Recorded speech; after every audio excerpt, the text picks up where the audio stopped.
छुटकन्नी के बड़े दाऊ खोन लगी है जब बीमारी, छुटकन्नी के बड़े दाऊ खोन लगी है जब बीमारी, कि नगर सोच में पर के उनकी देह सूख गई सारी, नगर सोच के कारण उनकी देह सूख गई सारी। खाओ पियो कछु लगते ही नहीं है, दिन दिन पत्र हो रहा, खाओ पियो कछु लगती नहीं है, दिन दिन पत्र हो रहा, एक दिना में कड़ो रात के डेढ़ आटी रो रहा। बंजारा बीट्स में आपका स्वागत है। मैं हूं ज्योति प्रकाश खरे।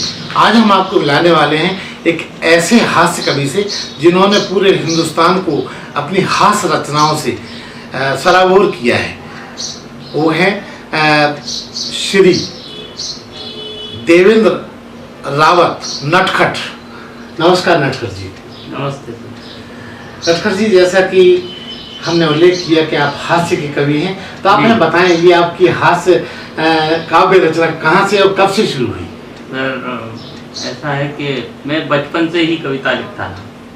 जब मैं विद्यार्थी काल में था तभी से मैं हास्य कविताओं से ज़्यादा प्रभावित रहा। प्रभावित जो किया कविताओं में कवियों ने वो थे काका हाथरसी, उनसे ज़्यादा प्रभावित रहा और उन्हीं को मैंने पढ़ के मैंने कविता करना सीखा।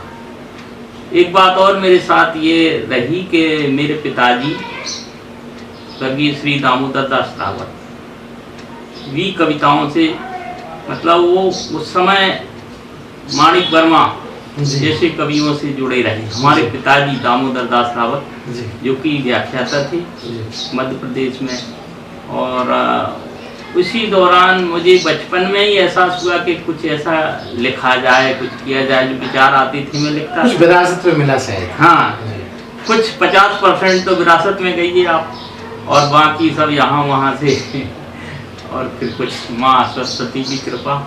अपने हाथ से विधा कोई क्यों चुना? सर हास्य वो चीज़ है कि लोग वैसे ही बहुत सारे दुखी हैं और कोई ना किसी परेशानी से अगर किसी दूसरी विधा को लेके बैठ जाओ तो लोग सर पकड़ने लगते हैं क्या लेके बैठ गए। तो मैं ये चाहता हूँ कि लोग हंसें, मुस्कराएं, ठहाके लगाएं, ये मेरा उद्देश्य रहा।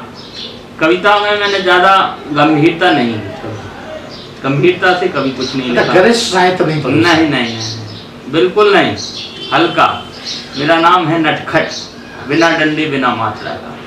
सुबह सुबह पत्नी उठाती है, कहती है नटखट उठ, खर्रा के लेके सोता हूँ तो कहती पत्नी कहती है नटखट उठ, खर खर मत कर, खर खर मत कर, बर्तन सर पर रख, नल पर जल जल भर, तब बर्तन मल। बिना डंडे बिना मात्रा बात है ये। और इसी तरह की मेरी छोटी छोटी कविताएं होती हैं। मैं झांसी से हूँ, आप भी झांसी से हैं, और झांसी वीरता की नगरी है साहब। महारानी लक्ष्मीबाई का शहर है झांसी। महारानी ने सारी दुनिया को वीरता का पाठ पढ़ाया। ये बात झांसी में आज भी है। आप कैसी भी सीधी सादी बहू लाएं, 6 महीने झांसी में रखें, झांसी का पानी पिलाएं, 6 महीने के बाद तलवार लेके खड़ी हो जाएगी। इसका फ्लेवर बदल जाता है। कहीं नहीं जाना पड़ता सर, कहीं नहीं जाना पड़ता।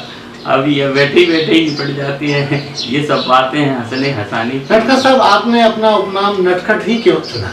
इसके पीछे क्या रहस्य? मेरा नाम जो है देश के बहुत बड़े संचालक, बहुत बड़े कवि दादा ब्रजेंद्र अवस्थी ने रखा। एक कार्यक्रम में मैं दतिया था और उसी दौरान वहाँ की जो कवित्री हैं कुसुम त्रिपाठी, उनके यहाँ आयोजन था। उसमें उर्मिलेश जी भी थे और आदरणीय ब्रजेंद्र अवस्थी थे। उन्होंने मेरा नामकरण किया था उस कार्यक्रम में, तभी से मैं नटखट। उपनाम पे मेरे साथ भी बड़ा दिलचस्प वाकया हुआ था।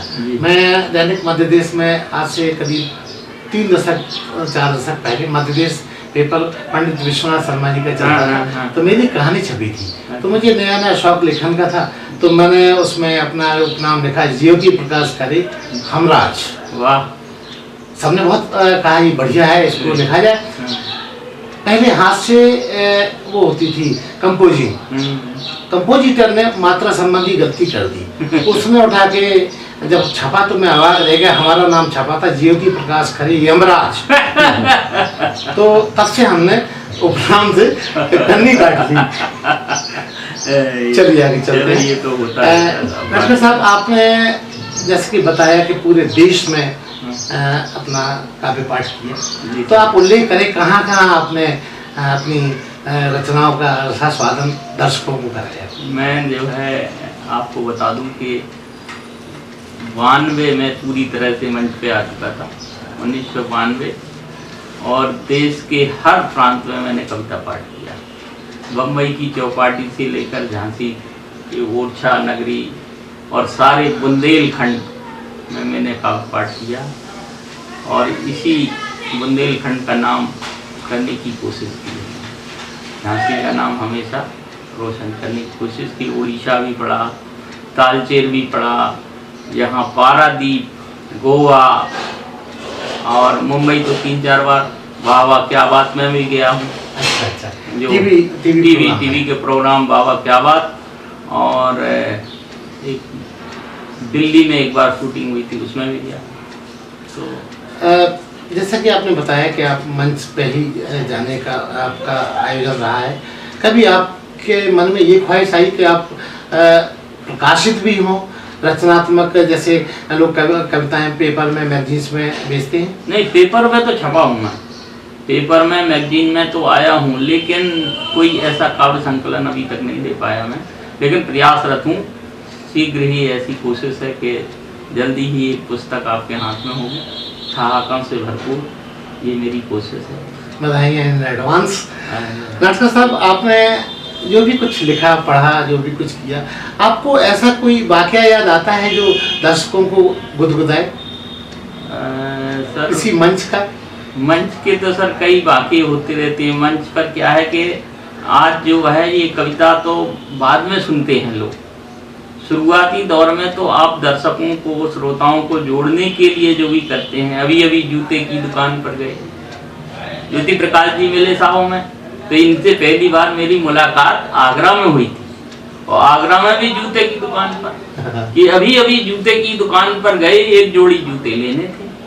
अभी अभी जूते की दुकान पर गए, एक जोड़ी जूते लेने थे, घंटे भर मोल भाव किया, तब जाके एक जूता एक दुकान से और दूसरा जूता दूसरी दुकान से, एक जूता एक दुकान से और दूसरा जूता दूसरी दुकान से लिया।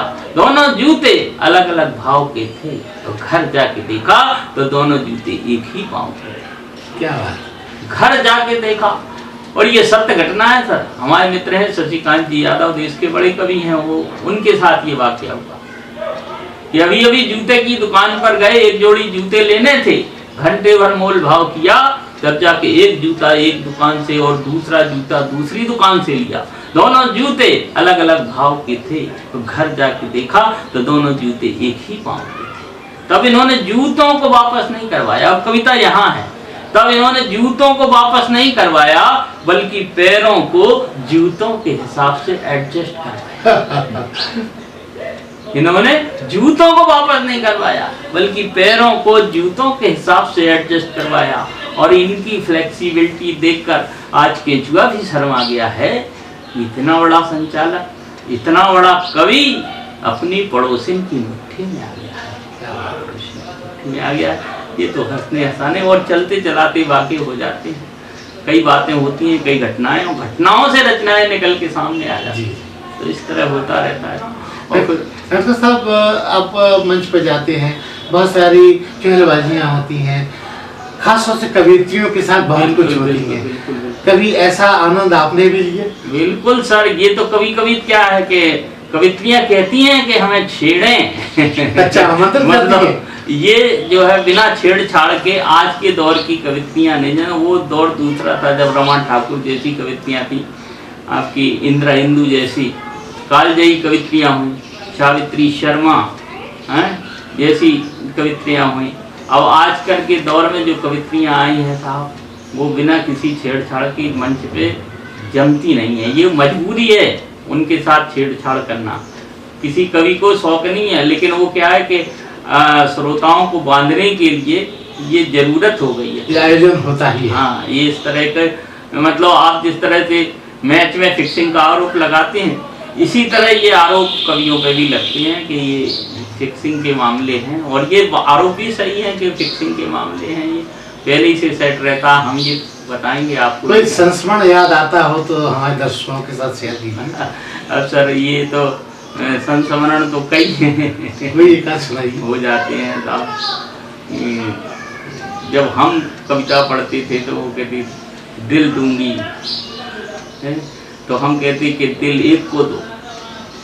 कवित्री कहती थी कि दिल तुझे नहीं दूंगी, तो जैसे खूसट को दिल नहीं दूंगी, तब हम कहते कि दिल एक को दो, दिल एक को दो लेकिन नेक को दो।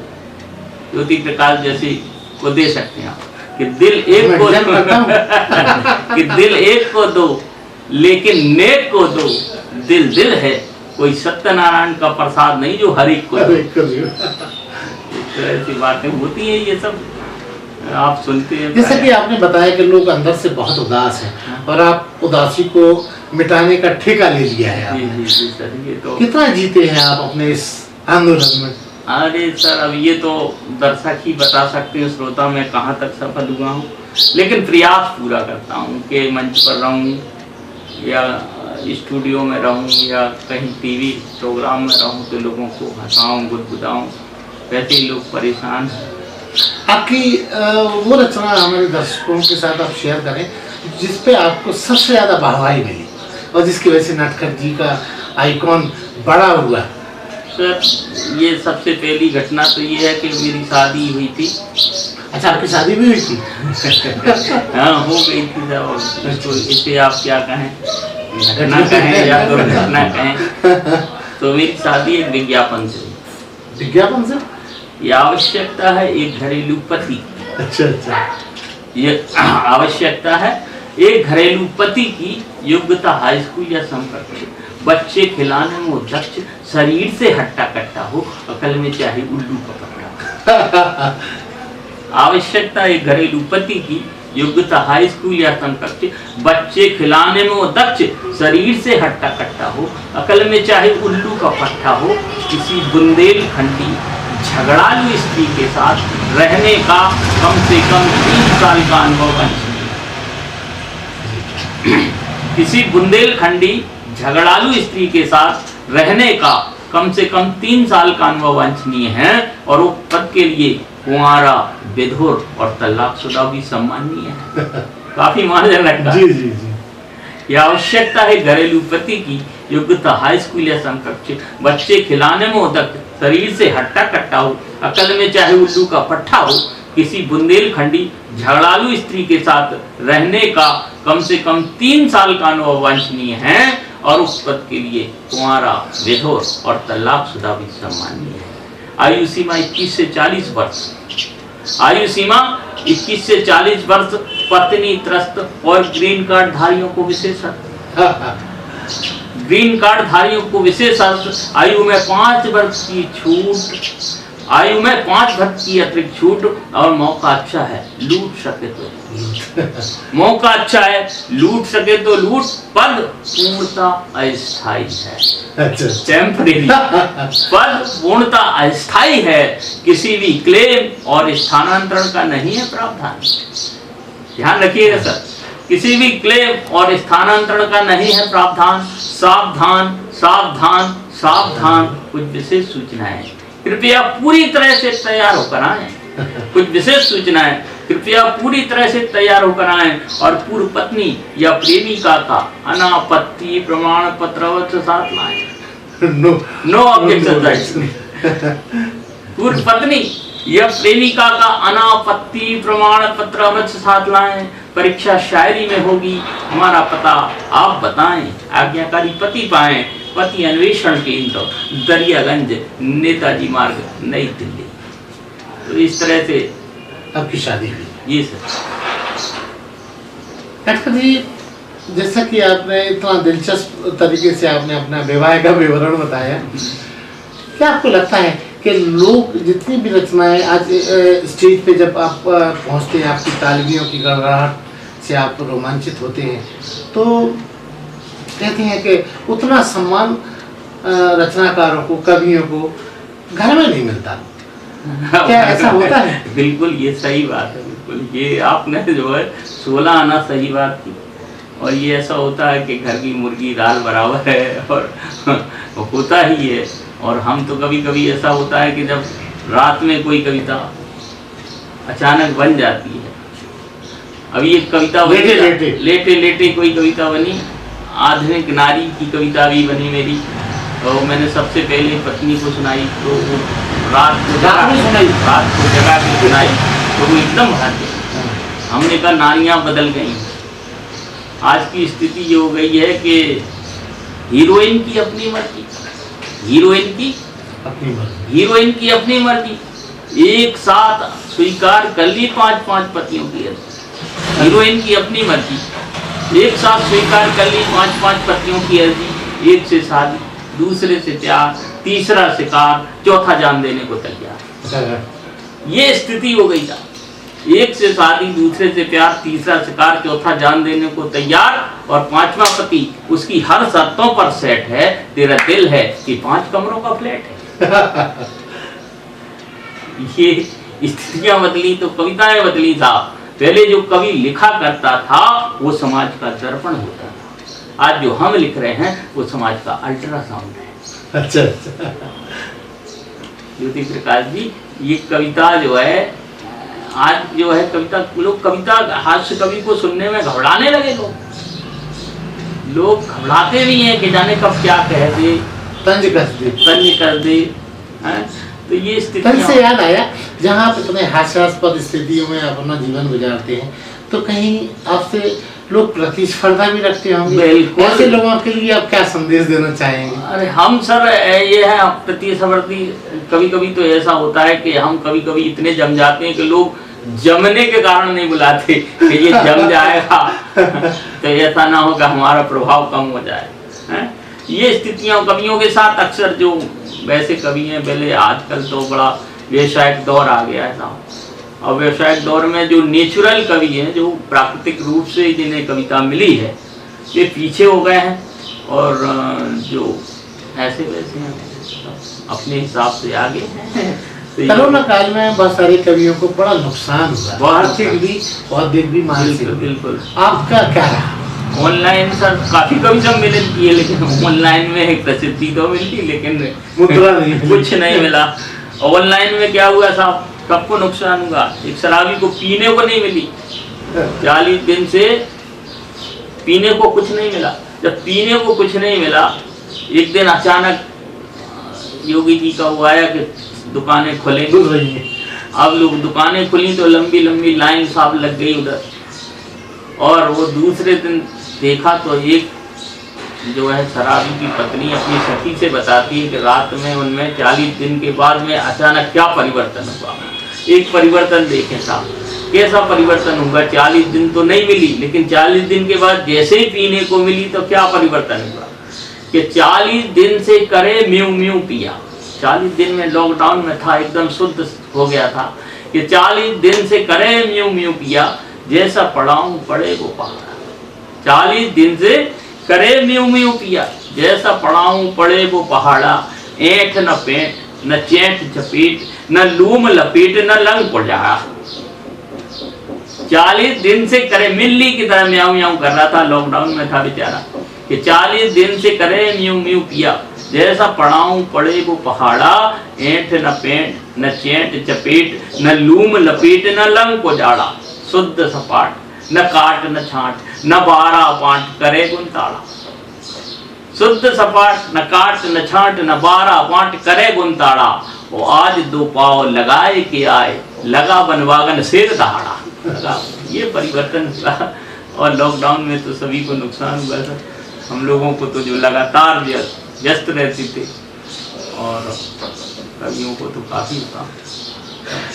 डॉक्टर साहब एक बात बताइए कि जहाँ कवियों में रचनात्मकता होती है, लोगों के साथ जोड़ने की प्रवृत्ति होती है, वहाँ आपस में प्रतिस्पर्धा भी बहुत होती है। बहुत बहुत बहुत ज़्यादा। ये क्यों होता है? क्योंकि सब लोग रचनात्मक प्रवृत्तियों से जुड़े हुए हैं, उनमें आपस में प्रेम होना चाहिए, द्वेष होना चाहिए, मोहब्बत होना चाहिए, लेकिन ये भी देखा जा रहा है कि ग्रुप बने हुए हैं। बिल्कुल, आज तो आप अगर ग्रुप में नहीं है, किसी ग्रुप में नहीं है, तो आपको बिल्कुल राजनीति की तरह बाहर कर दिए जाएंगे, आप लूप लाइन में आ जाएंगे, हट जाएंगे। ये निश्चित ही आप, ये बिल्कुल सत्य बात है कि ग्रुपबाजी है, सब कुछ है। उससे नुकसान होता है आपको भी? कवियों को नुकसान हुआ। अच्छा। और समाज का नुकसान होता है, माने आर्टिफिशियल लोग आ जाते हैं, कृत्रिम लोग आ गए मंच पर, तो श्रोता तो वही सुनेगा जो मंच पे है। अच्छा, कृत्रिम से मतलब कैसा, थोड़ा स्पष्ट करें हमारे दर्शकों को। कविता, मेरा मानना है कि कविता अवतरित होती है। कविता स्वतः आपके दिमाग में आएगी, अवतरित होगी, रात में 2 बजे याद आ जाए आपको, पूरी कविता लिख जाए। अब ये कविता रात में 2 बजे आई और मैं उठा, मैंने लिख ली, और जब लिख ली तो वो कविता जो लिखी गई, जो अवतरित हुई, उसका प्रभाव 16 आने होगा। और मैंने कभी कभी किसी की डिमांड पर कुछ लिखा, किसने कहा ऐसी कविता लिख दो, प्रायोजित नहीं, प्रायोजित मतलब कविता को लिखा गया, तो उसका प्रभाव मंच पर उतना नहीं हुआ जितना मेरी सांस्कृतिक कविता का होता है। हीरोइन ने हीरो का साथ छोड़कर, एक कविता रात में 2 बजे आई, हीरोइन ने हीरो का साथ छोड़कर, हीरोइन ने हीरो का साथ छोड़कर एंगेजमेंट की रिंग तोड़कर एक सेकंड हैंड उद्योगपति का हाथ थामा। हीरोइन ने हीरो का साथ छोड़कर एंगेजमेंट की रिंग तोड़कर एक सेकंड हैंड उद्योगपति का हाथ थामा। उसे नहीं चाहिए शोहरत, उसे चाहिए था दौलतनामा। उसे नहीं चाहिए शोहरत, उसे चाहिए था दौलतनामा। ये देखकर दृश्य उनका एक शिष्य, एक टीनेजर लड़का, ये देखकर दृश्य उनका एक शिष्य, एक टीनेजर लड़का बुंदेलखंड मुक्ति मोर्चा की तरफ भड़का। बोला, हीरोइन जी फिल्म में तो आपने अपने कुल की मान्यताओं और परंपराओं को तोड़ दिया था। हीरोइन जी फिल्म में तो आपने अपने कुल की मान्यताओं और परंपराओं को तोड़ दिया था और एक टपोरी के खातिर एक साहबजादे को छोड़ दिया था। एक टपोरी की खातिर एक साहबजादे को छोड़ दिया था। लगता है रियल लाइफ में आप अपनी औकात में आ रही हैं, अंगूठी पहन के अंगूठा दिखा रही हैं। लगता है रियल लाइफ में आप अपनी औकात में आ रही हैं, अंगूठी पहन के अंगूठा दिखा रही हैं। तब हीरोइन जवाब देती है कि नटखट जी, हम इश्क, विश्क, रिस्क जैसे सीन केवल फिल्मों में ही डालते हैं। हम इश्क, विश्क और रिस्क जैसे सीन केवल फिल्मों में ही डालते हैं, और रियल लाइफ में तो कुत्ता भी सोच समझ के पालते हैं, कुत्ता भी सोच समझ। डॉक्टर जी, जहाँ आपका मंच से बहुत लंबे समय से लगाव रहा है और आप जुड़े भी रहे हैं, तो जीविकोपार्जन के लिए आप आखिर कैसे अपने आप को अब तक मैनेज किया आपने? क्या आप के लिए कोई मतलब जॉब में है? जी सर, मैं जो है प्राइमरी में प्रोफेसर हूँ, मैं सर जी। और प्रोफेसर इसलिए हूँ कि प्राइमरी में हूँ। तो आजकल तो सब लॉकडाउन चल रहा था तो छुट्टियाँ नहीं, और इसके बाद में ऊपर वाली की कृपा है कि सीधे जीविकोपार्जन चलता है।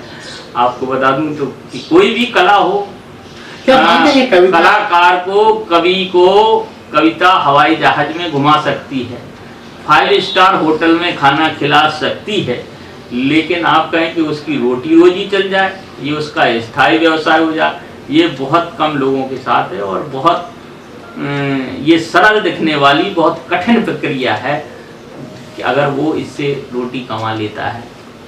बिरले ही लोग हैं जिन्होंने ये इतनी हिम्मत की कि नौकरी छोड़ के इसमें आ गए, कविता में आए या कलाकार। क्योंकि आज का दौर कलाकारों को बहुत स्ट्रगल करना पड़ता है, बहुत संघर्ष है, सरकार भी प्रतिस्पर्धा बहुत है, संघर्ष भी बहुत है, सरकारों की तरफ से कोई ध्यान ही नहीं दिया जाता है, और जो फ्लैटरी कर सकते हैं या जो जुड़े लोग हैं उन्हीं को पुरस्कार मिलते हैं। बाकी तो हाँ, पुरस्कार से बात याद आई, आपको इतने सारे मंच में आप जुड़े रहे, आपको पुरस्कार कहाँ कहाँ से मिला, कहाँ कहाँ आप सम्मानित हुए? हम सम्मानित हुए सर, मुझे देश की जनता ने अपनी तालियों से सम्मानित किया। यही मेरा पद्मश्री है, यही भाग्यश्री समझ लीजिए। मेरे लिए तो यही ज़्यादा मिला, कोई सरकारी पुरस्कार नहीं मिला। हालांकि महामूर्ख सम्मेलन जयपुर, बनारस, वहाँ राजेंद्र घाट पे जो होता है, बड़ा कार्यक्रम होता है महामूर्ख सम्मेलन, मूर्खों ने सम्मानित किया मुझे। मैं हास्य कवि हूँ, मूर्ख ही लोगों मुझे सम्मानित किया। कोई सरकारी सम्मान मुझे आज तक कोई प्राप्त नहीं हुआ, और न मैंने ऐसा प्रयास भी किया कि, हालांकि हास्य का कवि जो है हमेशा जनता की बात करता है, और मुझे लगता तो है इसलिए तो नहीं मिला कि आपने कभी किसी की चापलूसी ही नहीं की? नहीं, मैंने कभी किसी, इसलिए आप वंचित रहे। बिल्कुल बिल्कुल। डॉक्टर जी, एक और बड़ा दिलचस्प सवाल, चूंकि आपकी जितनी भी रचनाएं हैं आमतौर पर विशुद्ध हिंदी से जुड़ी हुई हैं, सरल भाषा का इस्तेमाल होता है, कभी आपने बुंदेली भाषा का भी इस्तेमाल किया? बुंदेली सर, मेरा बुंदेली से जो है जुड़ाव, मैं बुंदेली वसुंधरा में पला बड़ा हुआ, झांसी मेरा, और पास में यहाँ नौकरी ओरछा के आसपास की मैंने। तो बुंदेली तो ऐसा है कि मेरे पूरे व्यक्तित्व में बुंदेली है, और ये कहिए कि मैं बुंदेली का ही कवि हूँ। शुरुआती दौर में बुंदेली की कई रचनाएं लिखी, छुटकन्नी के बड़े दाऊ खोन लगे जब भी हमारे। देखिए, बुंदेली बहुत सरल आदमी होता है, बुंदेलखंड का आदमी बहुत सरल है, उसे कैसी कैसी चिंताएं हो जाती हैं, कैसी चिंताएं हो जाती हैं साहब। बिल्कुल आप कहेंगे कि रात भर जग रहा, क्यों जग रहा है, कोई अकारण नगर सोच में जगता है, उसे दूसरे की समस्या अपनी समस्या लगने लगती है। इसे कहते हैं नगर सोच की बीमारी। आप भी बुंदेलखंड से समझते हैं कि छुटकन्नी के बड़े दाऊ खोन लगी है जब बीमारी, छुटकन्नी के बड़े दाऊ खोन लगी है जब बीमारी, कि नगर सोच में पर के उनकी देह सूख गई सारी, नगर सोच के कारण उनकी देह सूख गई सारी। खाओ पियो कछु लगते ही नहीं है, दिन दिन पत्र हो रहा, खाओ पियो कछु लगते ही नहीं है, दिन दिन पत्र हो रहा। एक दिना में कड़ो रात के दे डिड़ियाटी रो रहा, एक दिना में कड़ो रात के दे डिड़ियाटी रो रहा। तो डिड़ियावे को कारण पूछो मती घूम गई मारी, डिड़ियावे को कारण पूछो मती घूम गई मारी, कि छुटकन्नी की बड़े दाऊ खोन लगी है जब बीमारी। अब साहब बीमारियां किस तरह की उन्हें देखे साहब, कि ढड़कोले की नई भैंसी अब लोग यावन नहीं भाई, उनकी चिंता कि ढड़कोले की नई भैंसी अब लोग यावन नहीं भाई, पड़कोले की बड़ी भुजाई काय माए के नहीं गई, ढड़कोले की नई भैंसी अब लोग यावन नहीं गई, और पड़कोले की बड़ी भुजाई काय माए के नहीं गई। और सियानी मोड़ी है माते की लड़का ढूंढत नहीं आ, सियानी मोड़ी है माते की लड़का ढूंढत नहीं आ, और पाकी संग की मोड़ी देखो तू धुले है कहीं ना, और बात को मैं मानत नहीं है, हंसते ही दे दे तारी, उसकी कोई नहीं सुन रहा, जैसे हमारी कोई नहीं सुनता। बात को मैं मानत नहीं है, हंसते ही दे दे तारी, और छुटकन्नी के बड़े दाऊ खोन लगे जब बीमार, कि रम किसना की बहू। देखो दूसरी चिंता कैसी हो गई उन्हें, गांव की समाज की कैसी चिंता है साहब, कि रम किसना की बहू शहर की ऐसी मोहफट आ गई, रम किसना की बहू शहर की ऐसी मोहफट आ रही, कि सास ससुर में दे रही डंडा खुद झंडा फहरा रही।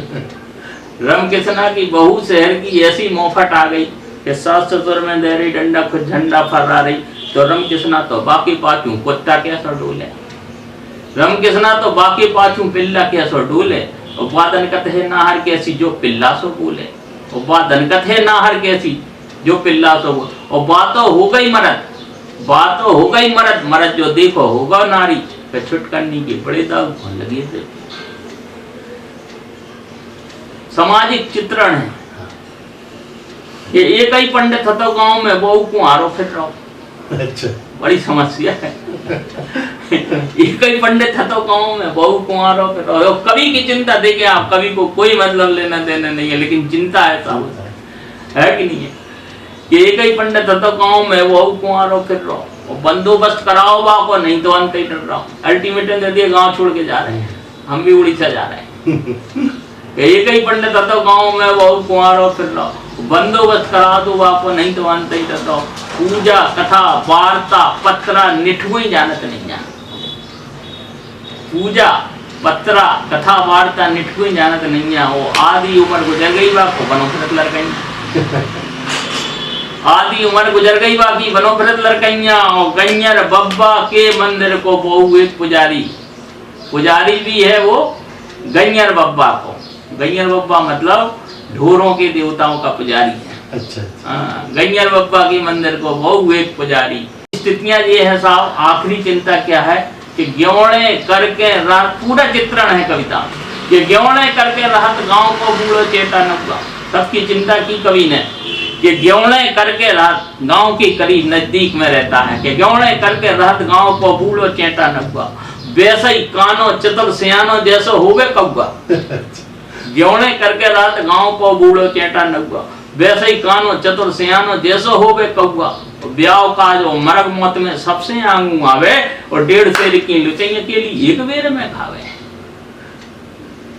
ग्योड़े करके रहत गांव को बूढ़ो चेता नगुआ वैसे ही कानो चतुर सियानो जैसो होवे कौवा और ब्याह का जो मरग मौत में सबसे आंगू आवे और 1.5 सेर की लुचैया के लिए एक बेर में खावे तो एक दिना छुटकन्नी मोरो बार मुड़ावेगा तो एक दिना छुटकन्नी मोरो बार मुड़ावेगा तो चौतर पासे घाल उस तरह मूल लाल कर दो तो अरे वो का जाने सेटिंग वेटिंग घोटी चपट दई सारी छुटकन्नी के बड़े दाव लगे। बहुत शानदार आपका बुंदेली प्रभाव भी बहुत शानदार है। डॉक्टर साहब एक ऑफ बीट सवाल है हमारा कि आप चूंकि हास्य के कवि हैं आप जहाँ भी जाते होंगे तो लोग आपको मिलते साथ उनके मन में गुदगुदी पैदा हो जाती है। कभी ऐसा हुआ कि आप बहुत अंदर से बहुत उदास और बहुत परेशान रहे हो और आपसे कहा हो लोगों ने कि लश्कर जी आपकी हास्य कविता हो जाए कभी ऐसा हुआ आपके साथ? ऐसा अक्सर होता था व्यस्तताएं ऐसी होती हैं गाड़ी में क्योंकि कहते हैं कि जो आदमी बहुत अंदर से जो ऊपर से दिखता है अंदर से वैसा नहीं होता। ये बिल्कुल सत्य था। बहुत परेशान स्थिति में कभी कभी ऐसा हो जाता है छुट्टी नहीं मिल रही है परीक्षाएं सिर पे हैं घर में भी समस्या है इसके बाद भी कभी सम्मेलन में जाना है लोगों को हंसाना है। अगर आप लोगों को हंसाते नहीं हैं तो ये आप अपना काम नहीं कर रहे हैं आप अपनी परफॉर्मेंस नहीं दे रहे हैं आप श्रोताओं के साथ में न्याय नहीं कर रहे हैं ड्यूटी का निर्वाह नहीं कर रहे हैं आप। ये जो है ये जरूरी है कि आप अगर मंच पे हैं तो 1 बार 2 बार 3 बार 10 बार ठहाके होना ही चाहिए। ये हास्य कवि के लिए अनिवार्य है। ये ऐसा नहीं है कि साहब हम हास्य की बात करें और फिर करुण रस की कविता सुनाएं। ये कविताओं और कविता के साथ श्रोताओं के साथ विश्वासघात होगा। अगर हास्य का कवि है तो उसे ठहाके लगवाने ही होंगे और श्रोताओं को गुदगुदाना ही होगा। डॉक्टर साहब एक सवाल और आपके इसके अलावा हंसाने के अलावा लोगों को गुदगुदाने के अलावा और भी ऐसे कुछ शब्द जरूर होंगे जो आप हमारे दर्शकों के साथ आज शेयर जरूर करेंगे। अब संवेदना है संवेदना तो खैर प्रकृति का गुण है और अगर जीवन है तो संवेदना है।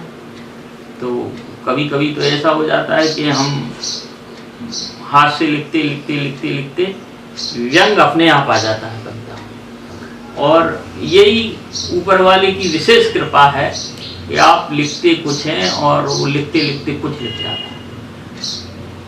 आप यही श्रोताओं के साथ है। आप एक कविता को जब सुनाते हैं तो दर्शकों में 1000 श्रोता अपने अपने तरह से अपने अपने ढंग से उस कविता को सुनता है और उसका आनंद लेता है। सुबह सुबह दूध वाले ने कालबेल बजाई। एक घटना हुई साहब जयपुर में कुत्तों की शादी कराई जा रही थी। कुत्तों की शादी एक कौतूहल का विषय था मेरे लिए। मैं जयपुर गया। अरे सच्ची घटना है? बिल्कुल सत्य घटना पर बनी रचना। हाँ। कुत्तों की शादी और कुत्तों की शादी हो रही थी साहब जयपुर में बहुत बड़े पंडाल में और सारे कुत्ते विदेशी। अच्छा देसी कुत्ते आसपास घूम रहे थे। उस पंडाल में घुस नहीं पा रहे थे साहब देसी कुत्ते तो कुत्ते बेचारे हैं जो विदेशी कुत्ते कारों में सजे धजे चले आ रहे थे और इस तरह से। और उसी दिन झांसी में एक घटना घटती है। मैं अखबार पढ़ता हूँ एक बच्ची की लाश छोटी सी बच्ची नवजात शिशु की लाश मेडिकल के पास झांसी में मिली थी और उसे काफी जो है हाईलाइट किया। और तब मेरी संवेदना जगी कि एक जगह कुत्तों की शादी हो रही है, एक जगह आदमी का बच्चा नवजात स्थिति में पड़ा हुआ है और हो रही है, उसे कुत्ते खा रहे थे, उसका एक हाथ चबा लिया। वो खबर हमने भी पढ़ी थी, वो आपने भी पढ़ी होगी। सत्य घटना पे रचना कैसे बनती है, बस ये चमत्कार आपको बताती है। ऊपर वाले का विशेष आशीर्वाद कवियों को होता है। और जितने भी कवि हैं, और ज्योति प्रकाश जी आप भी कवि हैं साहब कहीं ना कहीं से, तब तो आप, नहीं तो कवियों की कोई सुनते ही नहीं है। इतनी देर आप हमारे साथ में हैं। अभी हम यात्रा कर रहे थे, बगल वाली सीट पे हमने परिचय दिया कि मैं हास्य कवि देवेंद्र नटखट हूँ, आप कौन हैं? बोले मैं बहरा हूँ। डर गए वो आपसे। तो लोग तो आपने ये हिम्मत की कि कवियों के साथ बंद कमरे में इतनी देर बैठे हैं और सुरक्षित हैं आप। ये बहुत बड़ी बात है कि सुबह सुबह दूध वाले ने काल बेलो, ज्यादा तो नहीं हो रहा लंबा मामला, आखिरी है तो ये कि सुबह सुबह दूध वाले ने काल बेल बजाई, बोले नटखट जी बधाई। सुबह सुबह दूध वाले ने काल बेल बजाई, बोले नटखट जी बधाई। मैंने कहा बधाई बधाई किस बात? सुबह सुबह दूध वाले ने काल बेल बजाई, बोले नटखट जी बधाई। मैंने कहा बधाई बधाई किस बात की? बोला खुशखबरी है रात की, आपके कानों तक देर से आई है, आपके पड़ोसी लाला जी की जर्मन शेफर्ड कुतिया पहली बार भी आई।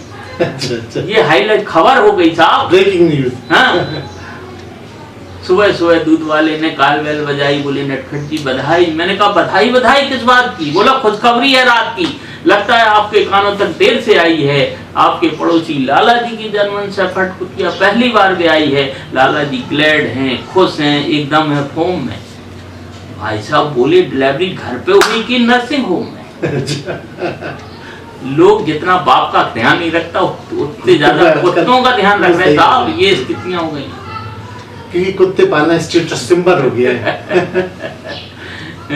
कि सुबह सुबह दूध वाले ने काल बेल बजाई, बोले नटखट जी बधाई। मैंने कहा बधाई बधाई किस बात की? बोला खुशखबरी है रात की, लगता है आपके कानों तक देर से आई है, आपके पड़ोसी लाला जी की जर्मन शेफर्ड कुतिया पहली बार भी आई है। लाला जी ग्लैड हैं, खुश हैं, एकदम है फॉर्म में। भाई साहब बोले डिलीवरी घर पे हुई कि नर्सिंग होम में? अच्छा खासा हो गया हिल्ला, 2000 रुपए का एक है पिल्ला। अच्छा खासा हो गया हिल्ला, 2000 रुपए का एक है पिल्ला। अरे हमने तो एक भैंस पाली थी, पड़िया समेत मर गई। हमने तो एक भैंस पाली थी, पड़िया समेत मर गई। और लाला जी की विदेशी कुतिया की भी गोद भर गई। लाला जी की विदेशी कुतिया की भी गोद भर गई। लाला जी वास्तव में भागवान हैं। तभी दूध वाला बोला इनकी इस खुशी में हमारे टॉमी का महत्वपूर्ण योगदान है। तभी दूध वाला बोला इनकी इस खुशी में हमारे टॉमी का महत्वपूर्ण योगदान है, ये उसी की मोहब्बतों का किस्सा है। अतः लाला की प्रॉपर्टी में 50% अपना भी हिस्सा है। अतः लाला की प्रॉपर्टी में 50% अपना भी हिस्सा है। और हिस्से की बात सुनते ही हमारा हिला, आपके कलेजे भी हिल जाएंगे। अब कविता सुन लेना भाई साहब, हमारा हिला, आपके कलेजे भी हिल जाएंगे। ये कुत्ते के बच्चे हैं, कोई आदमी के पिल्ले नहीं जो कूड़ेदान में पड़े रह जाए। क्या बात है, क्या बात है, बहुत गजब का संदेश ये। और हमारा हिला और आपके कलेजे भी हिल जाएंगे। अरे ये कुत्ते के बच्चे हैं, कोई आदमी के पिल्ले नहीं जो कूड़ेदान में पड़े मिल जाएंगे। आज कुत्तों के भाव आसमान पर चढ़े हैं और आदमी के भाव जमीन पर चारों खाने में पड़े हैं। जमीन पर चारों खाने के। नटखट जी वाकई आपकी रचनाओं में बहुत दम है।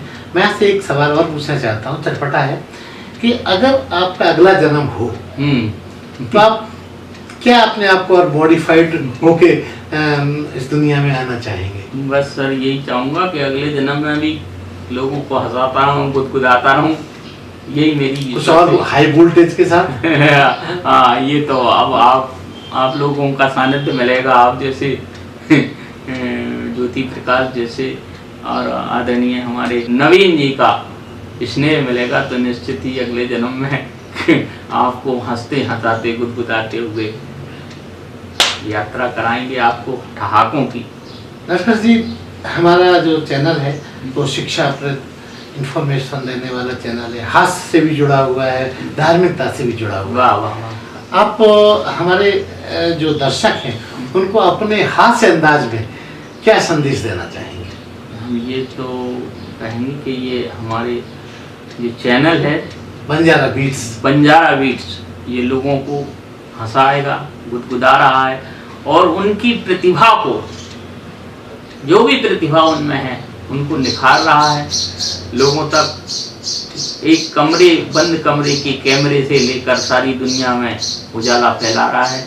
मैं बंजारा बीट्स से जुड़े सभी लोगों को बहुत बधाई देता हूँ और हमारे आदरणीय जो प्रकाश जी, आदरणीय नवीन जी, सभी को प्रणाम करता हूँ और उज्जवल भविष्य की और ये स्टार चमकता रहे सितारा बन के, ये कामना करता हूँ। तो ये थे नटखट जी, जिन्होंने अपने नटखट अंदाज में हम सबको गुदगुदाया। कहने की ज़रूरत नहीं कि हास्य जिंदगी की बहुत बड़ी औषधि है। आप सब भी हंसते हंसाते रहिए और नटखट जी की रचनाओं का रसपान कीजिए। नमस्कार नटखट जी, आपने हमसे बातचीत की। नमस्ते। मैंने बताया कि मैं प्राइमरी में प्रोफेसर हूँ। अभी साहब मेरे स्कूल में युवा खेल महोत्सव हुआ। अब मैं इधर आ जाता हूँ ताकि आपका आई कॉन्टेक्ट ना बिगड़े। हाँ, अब पढ़िए आप, इधर से ऐसा लग रहा है ना आपको। हाँ बोलिए। मैं बता दूं कि मैं प्राइमरी में प्रोफेसर हूँ जी, और मेरे यहाँ खेल महोत्सव हुआ था, युवा खेल महोत्सव। एक कविता वहाँ से निकलती है कि युवा खेल महोत्सव के दौरान युवा खेल महोत्सव के दौरान खेल मास्टर ने लड़के और लड़कियों को खो खो का खेल खिलाया।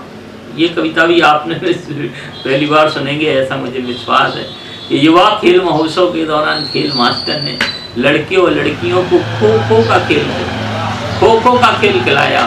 परिणाम एक सप्ताह बाद आया कि खेल खिलाड़ियों में ऐसे बीज बो गया कि एक लड़का एक लड़की में खो गया। खो का खेल खिलाया, खो पर ध्यान रखना, खो का खेल खिलाया। परिणाम एक सप्ताह बाद आया कि खेल खिलाड़ियों में ऐसे बीज बो गया कि एक लड़का एक लड़की में खो गया और उनके ज्ञान चक्षु जाग गए। 15 दिन में सारे स्टूडेंट भाग गए। 15 दिन में सारे स्टूडेंट भाग गए। प्रिंसिपल साहब ने जांच की तो पाया इस खेल का असर बेजोड़ है, नायब है। खेल मास्टरनी के साथ गायब है। खेल मास्टरनी के साथ। इस चैनल को लाइक और सब्सक्राइब करना ना भूलें। देखते रहिए बंजारा बीट्स।